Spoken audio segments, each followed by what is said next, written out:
Kakadeklara pa lamang po guys ni Mayor Baste ng war on drugs doon sa Davao. 5 agad guys ang nadali, 5 ang nasukti, 5 ang nasawi. Sabi nga sa comment section, iba daw po talaga. Basta merong lahing mamamatay tao. Yan yung sabi ng mga netizen. Tapos alam nyo guys kung ano yung reason, kung bakit lahat yon nadali sa loob lamang ng isang gabi. Nanlaban. As usual, yan naman po talaga yung yung bulok na script, pero pilit pa din nilang tinutugtog. Nanlaban daw guys. Matindi. Lahat nanlaban, wala man lang sumuko. Diba? Tsaka pansin nyo, mga maliliit na naman again na tao. Kumbaga mga barya-barya na tao na naman po ang nadali. Actually guys hindi ko naman po sa pinapagtanggol itong mga nategi na to kasi nga sabi daw nanlaban, meron daw dala-dala ng mga high grade value drugs. Pero sa akin guys, kung matino lang sana yung dyan sa Davao, hindi papasok sa ganyang trabaho yung mga yan. 'Di ba? Kung binibigyang pansin, hindi salat sa corruption, hindi papasok sa sa matalim na trabaho, sa kapit na patalim na trabaho yung mga yan para sa easy money. Although meron naman talagang mga tao na yun talaga yung pinagkakakitaan nila, lalo na yung mga drug lord. 'Di ba? Pero yung mga ganyang tao, mga maliliit, guys, mantakin nyo kung may maayos na trabaho. 'Di ba? Kung hindi sana, sabi kasi ng iba, kinukurap daw yung pera. Pero imagine kung hindi laganap ang korupsyon, walang ganyan. May mga matitinong trabaho yan. Di ba kung totoong mayroon silang pagmamahal sa kanilang lungsod? Di ba? Tapos ngayon, yung mga nadadali, mga maliliit na tao, hindi pa nga tapos yung yung paglulugsa ng 30,000 na pamilya. Di ba? Na mga biktima ng bloody drug war campaign ni former President Duterte. Abay ngayon, sinundan na naman po agad guys ni Baste. Alam niyo yung napapansin ko dito, parang gusto nilang dungisan ang pangalan ni President Marcos. Alam niyo kung bakit guys? 'Di ba yung approach ni President Marcos iba na po sa approach ni former President Duterte. Syempre at the end of the day, kapag natapos ang kanyang termino, kahit si Baste ang nagdeklara niyan, kasalanan na naman po ni President Marcos. Dapat bigyan to ng ng show cause order. Patawan to, ipatawag doon sa sa Senado or sa Kamara. Kasi guys, mantakin mo iba po yung approach ni President Marcos. Di ba na pwede naman po natin yan na sa hindi madugong pamamaraan? Hindi nakikinig. Mga matitilok. Independent na ba ang Davao? Independent na ba ang Mindanao? Ha? Nakakaloka. Ang nakikita ko dito guys, gusto nilang sirain ang imahe ng drug war campaign ni President Marcos. Gusto nilang sabihin na para sabihin na yung drug war campaign ni Marcos, wala din pinagkaiba sa drug war campaign ni Duterte. Parehas laganap ang patayan. Parang ganun no? 'Di ba? Ngayon, panoodin niyo tong video. Lahat guys nanlaban Panood ko sa inyo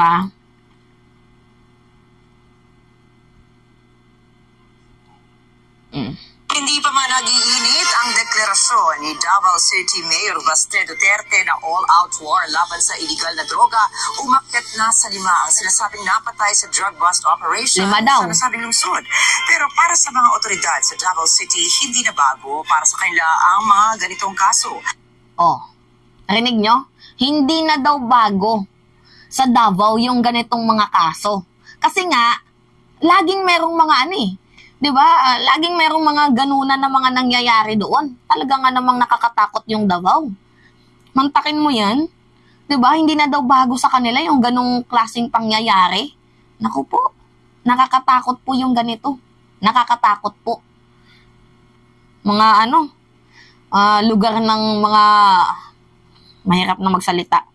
Sino rin Igonya sa detalye? Ilang araw matapos magdeklara ng war on drugs si Davao City Mayor Sebastian Baste Duterte noong Biyernes, Marso 22, 5 na ang naitalang namatayan ng mga drug suspect. Unang naitalang nasawi dahil nanlaban sa mga otoridad ang isang drug suspect na si Sherwin Familiar Martin alias Win.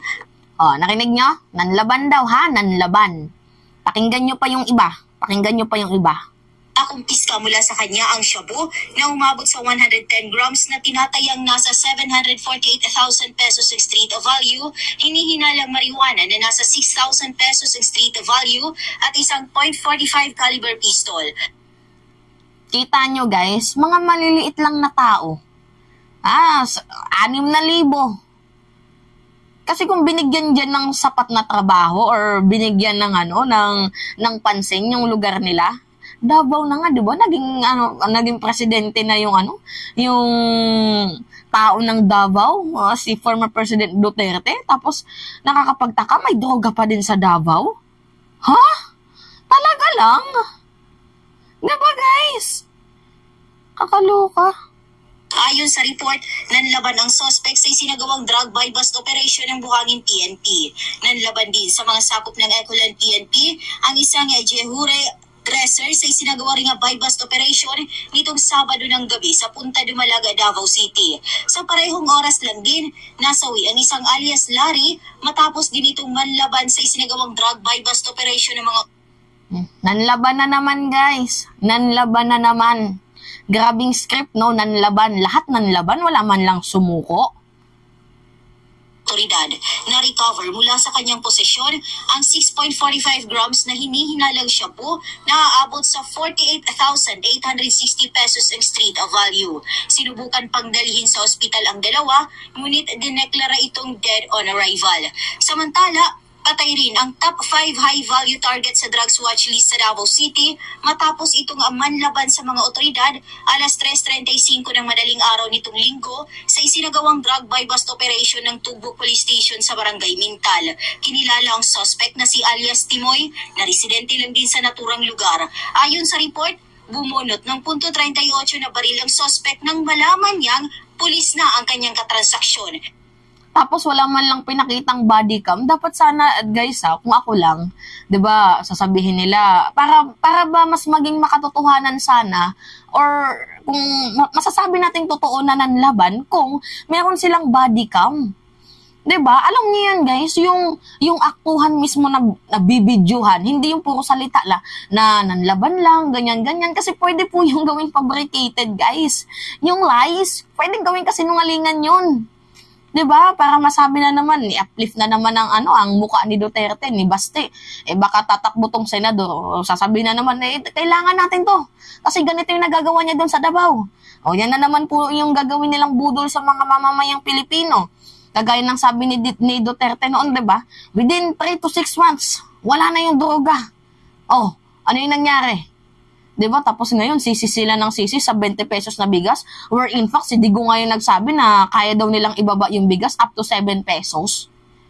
Nakakaloka. Diyan sila tumatak sa within 3 to 6 months, ubos daw yung droga. Yan yung sabi nila 'Di ba?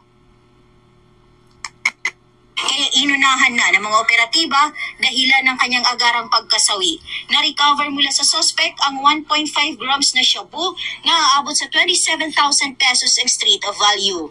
Nitong linggo din ng hapon, nasawi din ang matapos manlaban sa mga tauhan ng Santa Ana PNP ang isang Emmanuel Avila sa Sitio Korea sa Barangay Leon Garcia, Agdao, Davao City. Ang suspect ay number 1 high-value target ng PNP sa Davao City. Na-recover mula sa posisyon ni Avila ang hinihinalang shabu na may timbang na 53.79 grams na aabot sa 365,772 pesos ang street value. Okay. 'Di ba? Malaki na pala sa kanila yung 300K. Yan na daw pala yung high profile, yung mga nasa 300. Tapos kapag mga taong mga normal lang, mga 6K, 10K, 20K, ganyan.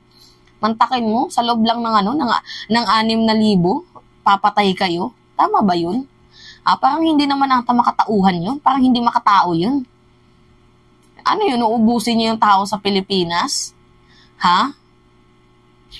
Or baka yung mga yan kontra sa kanila, we do not know. Pero guys, hindi ko tinotolerate. Kasi sabi nga daw, nanlaban daw po. Pero ang tanong, meron ba silang ipapakitang ebidensyang nanlaban? Kasi in the first place, wala silang body cam. So, how do we know na nanlaban nga? What if fabricated lies? Hindi pa nga tapos yung yung hustisya, yung kakaiyak na sigaw ng hustisya ng 30,000 dahil sa madugong drug war campaign ng ama. Abay ngayon, susundan na agad ng anak. 'Di ba? Asan yung kaluoy niyo? 'Di ba? Hain situnan iyang mga kaluoy sa sa mga tao. Grabe. 'Di ba? Guys, alam nyo kung bakit yung mga yan, pinapasok yung matalim na trabaho. Although, lahat naman tayo merong choices. Meron tayong choices sa lahat ng bagay. Pero guys, hindi naman papasok yung mga yan sa ganyang trabaho kung meron pong sapat na pondo or hindi kinakamkam ng gobyerno ang pera na dapat para sa mamamayang Pilipino. 'Di ba? Actually guys, alam nyo yung purpose malaking tulong yan. Sa totoo lang.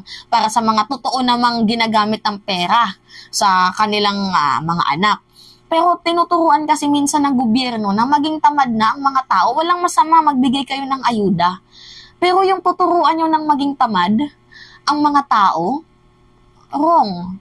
Hindi ako kontra guys sa purpose Hindi ako kontra sa purpose. Lalo na yung mga pamilya talaga na may hirap tapos ginagamit naman talaga yung pera sa sa tama. Hindi ako kontra doon. Pero guys, in some cases, napapansin ko as I am living witness.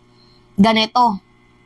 Utang sila. Mare, utang ako kailangan kasi utang ng ng pagkain, alak, ang iba sinusugal pa. Tapos pag nandyan na yung pera, pambayad sila, bayad na. Ano na lang yung natira para sa mga bata? Wala. 'Di ba? Na instead sana tinulungan ng gobyerno, maging kayo, street sweepers. Yung mga ganun na gawain, 'di ba yung makakatulong sa pagpapaganda ng komunidad, at least nakatulong ka pa sa mga sa mga mamamayan mo. Kung yung binibigay lang din naman dito sa purpose ay ayuda, sana naman ang gawin ng gobyerno, turuan itong magtrabaho. 'Di ba? Hindi yung nakatunganga lang nag-aantay ng blessing tapos ang iba sinusugal, tapos nga ang iba syempre palakasan kahit may tindahan, pasok sa banga. 'Di ba? Mga naka-purpose na 'yan.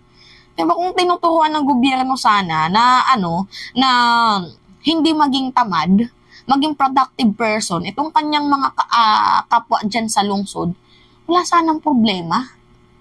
'Di ba?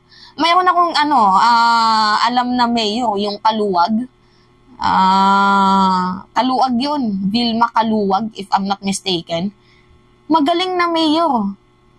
Kasi guys, hindi naman kasi lahat kasing katulad niya eh.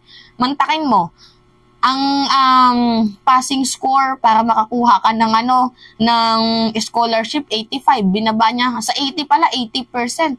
Makakuha ka lang ng general average na 80%, may scholar ka na. Samantalang ang iba, mataas. Para konti lang yung makasali, tapos yung pera, kanila. 'Di ba? Ay, may mga mayor pa din ng mga matitino. Pero, 'di ba? Mahirap na magsalita. Anyway, eto guys, high profile daw yun. Huli. 5. Hindi talaga makatao to.